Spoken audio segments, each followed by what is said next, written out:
한국교회의 주류는 한동안 하늘만을 추구해 왔습니다. 땅을 떠나 하늘로 가는 일에만 관심을 가졌을 뿐 이 땅에는 무관심했습니다. 그러다가 최근에 이 땅에 큰 관심을 표하는 교회들이 나타나고 있습니다. 정치 문제에 교회가 적극적으로 가담하기 시작한 것입니다.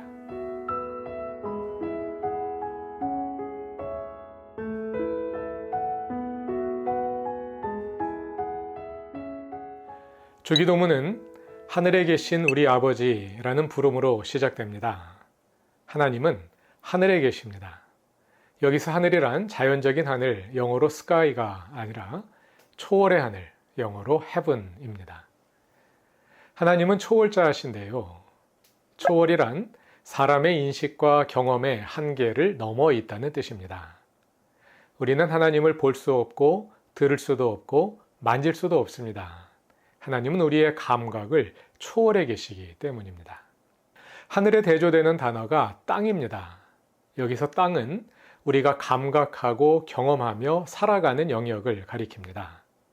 신학에서는 내재라고 말합니다. 인간의 경험과 한계 내에 있다는 뜻입니다. 이렇게 성경에서 많은 경우 하늘은 초월을 가리키는 말로서 하나님의 영역이고 땅은 내재를 가리키는 말로서 사람의 영역입니다. 오늘은 우리 신앙에서 하늘과 땅이 가지는 의미에 관해 생각해 보고자 합니다. 구원이란 무엇일까요? 우리는 대개 구원이란 죽은 후에 이 땅을 떠나서 하늘로 장소 이동하는 것이라고 생각합니다. 땅은 죽음이 있는 곳이고 무가치한 곳이고 언젠가는 멸망해서 없어질 곳입니다. 그러나 하늘은 죽음이 없는 영원한 곳입니다. 그래서 이 덧없고 부질없는 땅을 떠나서 영원한 하늘로 올라가서 지고의 복락을 누리는 것이 구원이라고 생각하는 것이지요. 땅은 가치가 없는 것으로 간주됩니다. 땅은 찰나적이고 유한하고 무익하며 악한 것으로 여겨집니다.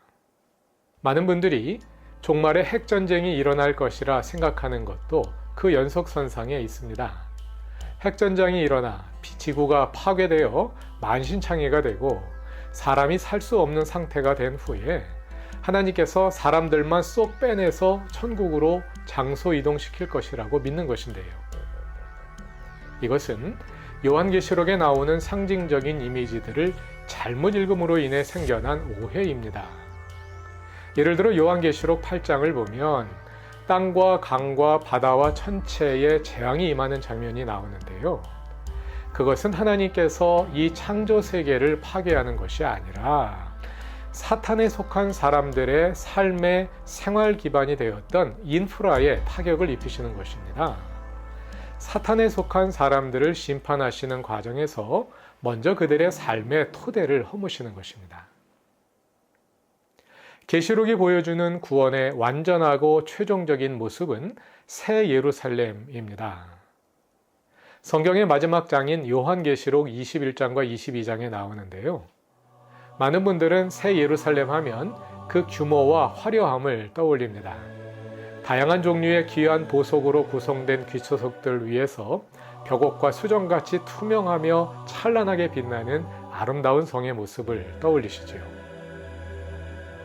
그러나 새 예루살렘의 핵심은 하늘과 땅, 곧 초월과 내재의 관계에 있습니다. 계시록 21장 2절은 이렇게 말합니다. 또 내가 보매 거룩한 성 새 예루살렘이 하나님께로부터 하늘에서 내려오니. 종말의 완전한 구원이 이루어지는 모습은 우리가 이 땅을 떠나 하늘로 올라가는 것이 아닙니다. 새 예루살렘이 하나님께로부터 하늘에서 내려옵니다. 어디로 내려올까요? 땅으로 내려온다고 오해하시는 분들이 있습니다. 그러면 지상천국이 될 텐데요. 성경은 지상천국을 말하지 않습니다. 그럼 어디로 내려올까요? 이어지는 21장 3절은 이렇게 말합니다. 내가 들으니 보좌에서 큰 음성이 나서 이르되 보라 하나님의 장막이 사람들과 함께 있음에 하나님이 그들과 함께 계시리니. 하늘은 하나님을 대표하고 땅은 사람을 대표한다고 말씀드렸지요. 하나님의 장막이 사람들과 함께 있습니다.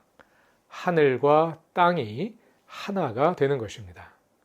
분리되었던 초월과 내재가 통합되는 것입니다. 하늘과 땅이 하나가 된다는 말이 무슨 뜻인지 가장 잘 보여주는 것이 22장 4절입니다. 새 예루살렘의 모습을 서술하는 가운데 4절의 첫 문장은 이렇게 말합니다. 그의 얼굴을 볼 터이요. 그의 얼굴, 하나님의 얼굴을 누가 볼까요? 구원받은 우리가 보게 됩니다. 지금은 우리가 하나님을 볼 수 없습니다. 하나님의 말씀을 들을 수 없고 감각할 수 없습니다. 왜 그럴까요? 하나님은 우리를 초월해 계시기 때문입니다. 하늘과 땅이 분리되어 있기 때문입니다. 그러나 새 예루살렘에서는 우리가 하나님을 볼 수 있게 됩니다. 그분을 감각할 수 있고 그분을 인식할 수 있게 됩니다. 하늘과 땅이 다시 하나가 되기 때문입니다. 사람의 땅과 하나님의 하늘이 더 이상 분리되어 있지 않습니다.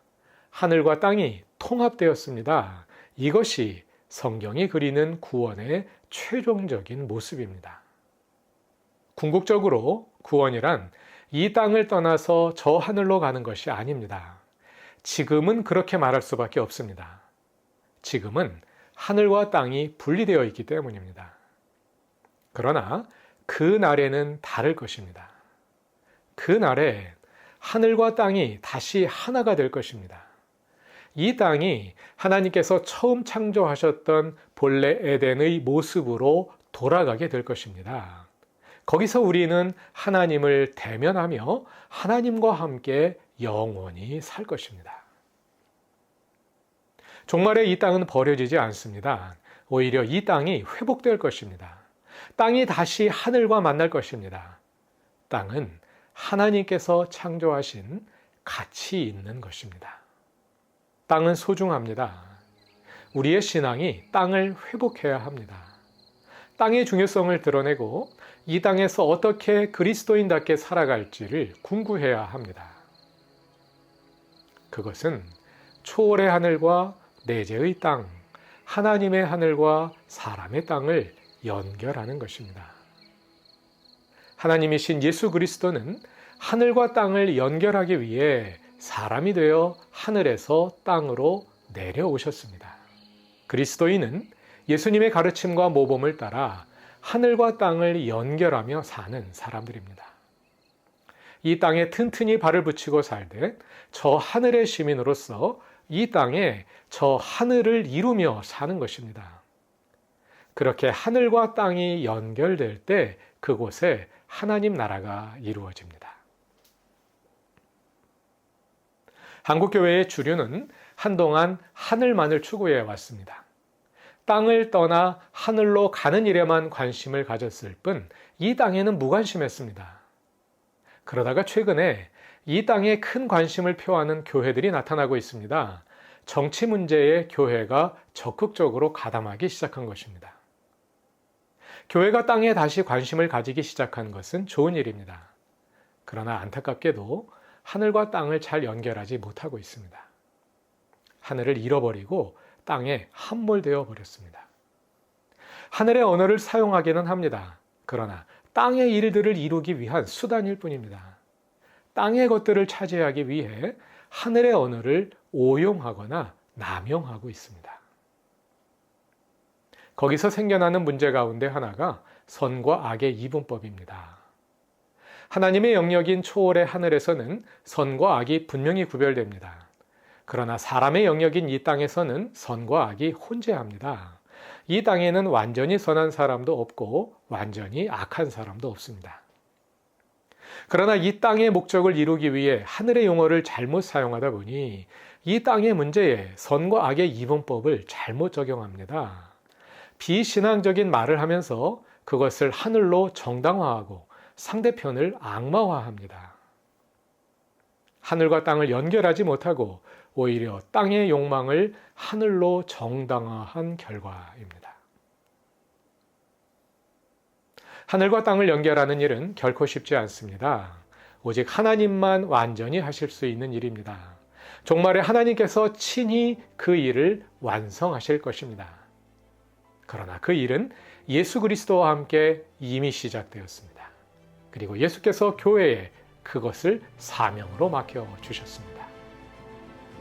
예수 그리스도께서 보여주신 대로 하늘과 땅을 연결할 길을 찾아가고 실천해 갈 수 있으면 좋겠습니다. 이것이 한국교회와 신학의 중요한 과제가 되면 좋겠습니다. 우리가 함께 이 땅의 하나님 나라를 이루어가는 교회의 사명을 잘 감당할 수 있기를 바랍니다. 경청해 주셔서 고맙습니다.